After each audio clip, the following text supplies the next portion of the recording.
माघ मास के कृष्ण पक्ष की चतुर्थी को संकटी गणेश चतुर्थी भी कहते हैं। इस दिन तिल चतुर्थी का व्रत किया जाता है। यह व्रत करने से घर परिवार में आ रही विपदा दूर होती है। इस दिन गणेश कथा सुनने अथवा पढ़ने का विशेष महत्व माना गया है। व्रत करने वालों को यह कथा अवश्य पढ़नी या सुननी चाहिए, तभी व्रत का संपूर्ण फल मिलता है। पौराणिक गणेश कथा के अनुसार एक बार देवता कई विपदाओं में घिरे थे। तब वह मदद मांगने भगवान शिव के पास आए। उस समय शिव के साथ कार्तिकेय तथा गणेश जी भी बैठे थे। देवताओं की बात सुनकर शिव जी ने कार्तिकेय व गणेश जी से पूछा कि तुम में से कौन देवताओं के कष्टों का निवारण कर सकता है। तब कार्तिकेय व गणेश जी दोनों ने ही स्वयं को इस कार्य के लिए सक्षम बताया। इस पर भगवान शिव ने दोनों की परीक्षा लेते हुए कहा कि तुम दोनों में से जो सबसे पहले पृथ्वी की परिक्रमा करके आएगा वही देवताओं की मदद करने जाएगा।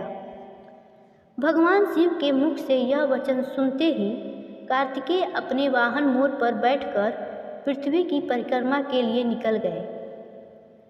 परंतु गणेश जी सोच में पड़ गए कि वह चूहे के ऊपर चढ़कर सारी पृथ्वी की परिक्रमा करेंगे तो इस कार्य में उन्हें बहुत समय लग जाएगा।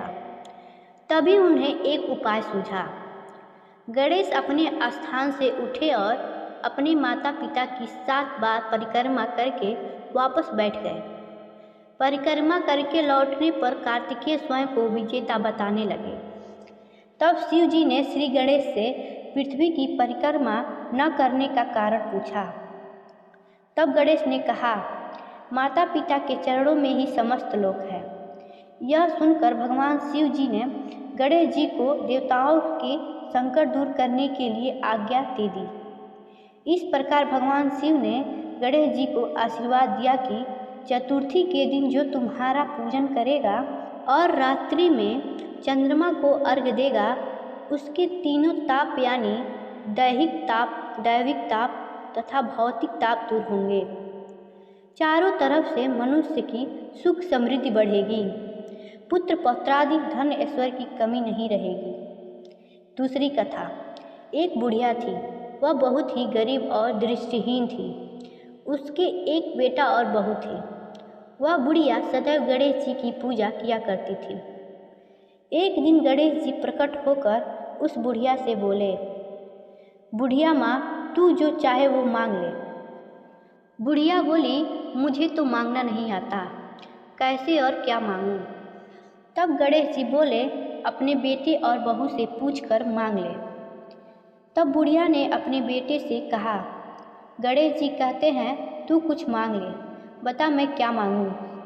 पुत्र ने कहा, माँ तू धन मांग ले।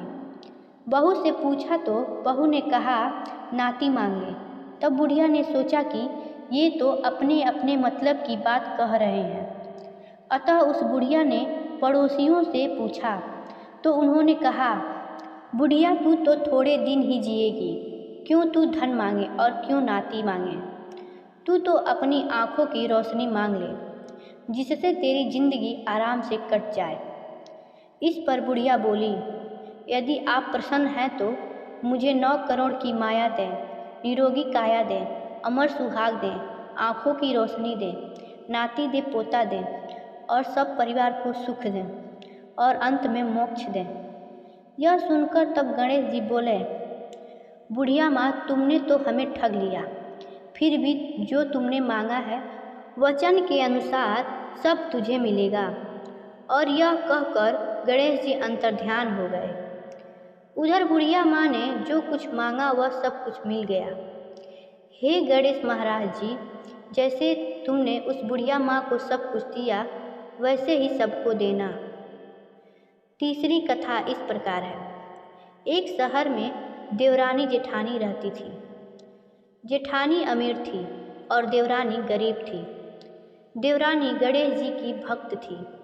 देवरानी का पति जंगल से लकड़ी काटकर बेचता था और अक्सर बीमार रहता था।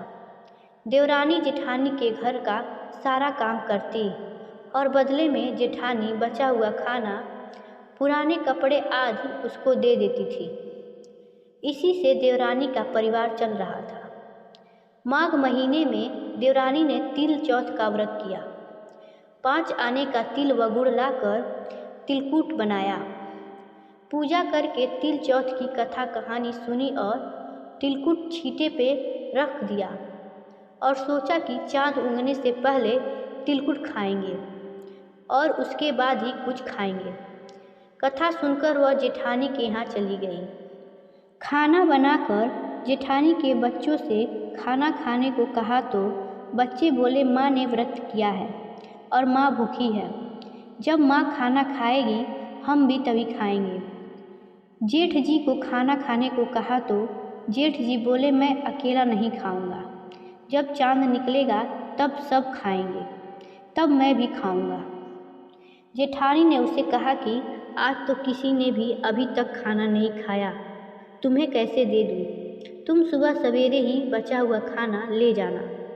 देवरानी के घर पर पति बच्चे सब आस लगाए बैठे थे कि आज तो त्योहार है, इसलिए कुछ पकवान आदि खाने को मिलेगा। परंतु जब बच्चों को पता चला कि आज तो रोटी भी नहीं मिलेगी तो बच्चे रोने लगे। उसके पति को भी बहुत गुस्सा आया। कहने लगा कि सारा दिन काम करके भी 2 रोटी नहीं ला सकती तो काम क्यों करती हो? पति ने गुस्से में आकर पत्नी को कपड़े धोने के धोने से मारा। धोना हाथ से छूट गया तो पाटे से मारा। वह बेचारी गणेश जी को याद करती हुई रोते रोते पानी पीकर सो गई। उस दिन गणेश जी देवरानी के सपने में आए और कहने लगे, धोने मारी पाटे मारी, सो रही है या जाग रही है? वह बोली, कुछ सो रही हूँ कुछ जाग रही हूँ। गणेश जी बोले, भूख लगी है, कुछ खाने को दे। देवरानी बोली, क्या दूँ? मेरे घर में तो अन्न का एक दाना भी नहीं है। जेठानी बचा खुचा खाना देती थी, आज वह भी नहीं मिला। पूजा का बचा हुआ तिलकुट छींके में पड़ा है, वही खा लो। तिलकुट खाने के बाद गणेश जी बोले, धोने मारी पाटे मारी, निमटाई लगी है, कहाँ निमटे? वह बोली, यहाँ पड़ा घर, जहाँ इच्छा हो वहाँ निमट लो। फिर गणेश जी बच्चे की तरह बोले, अब कहाँ पोंछूं? नींद में मग्न अब देवरानी को बहुत गुस्सा आया कि कब से तंग किए जा रहे हैं। सो बोली, मेरे सर पर पोंछो और कहाँ पोंछोगे? सुबह जब देवरानी उठी तो यह देखकर हैरान रह गई कि पूरा घर हीरे मोतियों से जगमगा रहा है। सिर पर जहाँ विनायक जी पोंछनी कर गए थे वहाँ हीरे के टीके व बिंदी जगमगा रहे थे। उस दिन देवरानी जेठानी के घर काम करने नहीं गई। बड़ी देर तक राह देखने के बाद जेठानी ने अपने बच्चों को देवरानी को बुलाने भेजा। जेठानी ने सोचा कल खाना नहीं दिया इसलिए शायद देवरानी बुरा मान गई है। बच्चे बुलाने गए और बोले, चलो चाची, माँ ने बुलाया है, सारा काम पड़ा है। देवरानी ने जवाब दिया, अब उसकी ज़रूरत नहीं है, घर में सब भरपूर है, गणेश जी के आशीष से। बच्चों ने घर जाकर माँ को बताया कि चाची का तो पूरा घर हीरे मोतियों से जगमगा रहा है। जेठानी दौड़ती हुई देवरानी के पास आई और पूछा कि यह सब कैसे हुआ। देवरानी ने उसके साथ जो हुआ वो सब कह डाला। घर लौटकर जेठानी अपने पति से कहा कि आप मुझे धोने और पाटे से मारो। उसका पति बोला कि भली मानस, मैंने कभी तुम पर हाथ भी नहीं उठाया, मैं तुम्हें धोने और पाटे से कैसे मार सकता हूँ। वह नहीं मानी और जिद करने लगी। मजबूरन पति को उसे मारना पड़ा। उसने ढेर सारा घी डालकर चूरमा बनाया और छीके में रखकर और सो गई। रात को चौथ विनायक जी सपने में आए और कहने लगे, भूख लगी है, क्या खाऊं? जेठानी ने कहा, हे गणेश महाराज जी, मेरी देवरानी के यहाँ तो आपने सूखा तिलकुट खाया था, मैंने तो झरते घी का चूरमा बनाकर आपके लिए छीके में रखा है। फल और मेवे भी रखे हैं, जो चाहे खा लीजिए। बाल स्वरूप गणेश जी बोले, अब निमटे कहाँ? जेठानी बोली, उसके यहाँ तो टूटी फूटी झोपड़ी थी, मेरे यहाँ तो कंचन के महल हैं, जहाँ चाहो निमटो। फिर गणेश जी ने पूछा, अब पोछूं कहाँ? जेठानी बोली, मेरे ललाट पर बड़ी सी बिंदी लगा है, पोछ लो।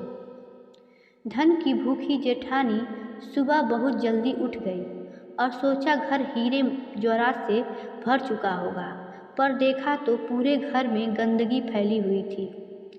तेज बदबू आ रही थी। उसके सिर पर भी बहुत सी गंदगी लगी हुई थी।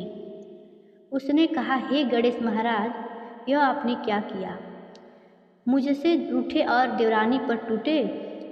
जेठानी ने घर की सफाई करने की बहुत ही कोशिश की, परंतु गंदगी और ज़्यादा फैल गई।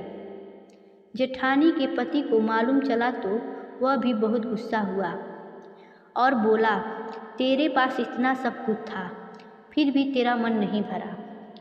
परेशान होकर चौथ के गणेश जी से मदद की विनती करने लगी।